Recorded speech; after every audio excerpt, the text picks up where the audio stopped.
सदियों की तारीख गवाह है कि जब भी दुनिया की बड़ी ताकतें मुस्लिम सरजमीन की तरफ बढ़ी हैं, आग और खून के सिवा कुछ नहीं लाईं।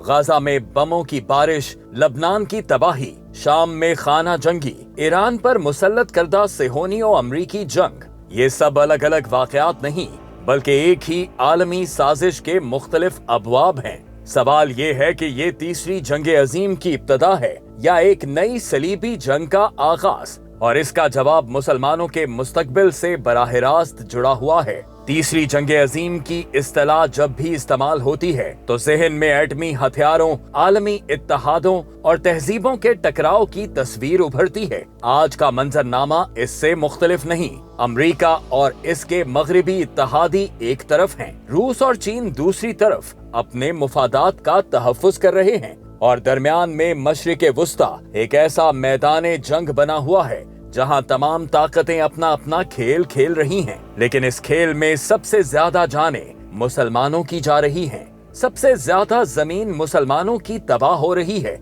और सबसे ज्यादा नुकसान मुस्लिम दुनिया को हो रहा है।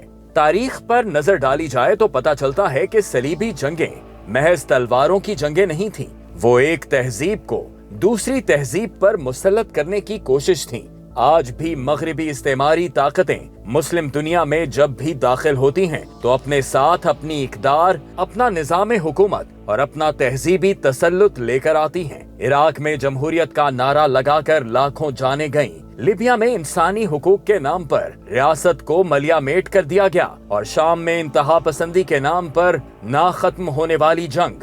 ये इत्तफाक नहीं, ये एक सोचा समझा मंसूबा है। इस तनाजुर में मुसलमानों का वक्त आजमाइश महज बैरूनी जारहियत से नहीं बल्कि अपनी अंदरूनी कमजोरियों से भी है। हम ऐसे दौर में जी रहे हैं जहां आपसी ना इत्तफाकी, फिरकावारियत और कमजोरी ने उम्मत को टुकड़ों में बांट दिया है। आजमाइश का ये वक्त अलबत्ता सिर्फ मायूसी की कहानी नहीं। तारीख में हर बार जब मुसलमान सबसे ज्यादा कमजोर नजर आए तब उन्होंने अपनी सफों को दोबारा मुनज़्ज़िम किया। तातारियों के हमले के बाद भी इस्लाम जिंदा रहा, सलीबी जंगों के बाद भी मुसलमान उठे और बैतुल मक़दस आजाद हुआ।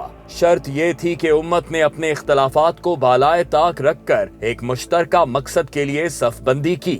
आज भी वही शर्त लागू होती है, इत्तेहाद, शऊर और अमल।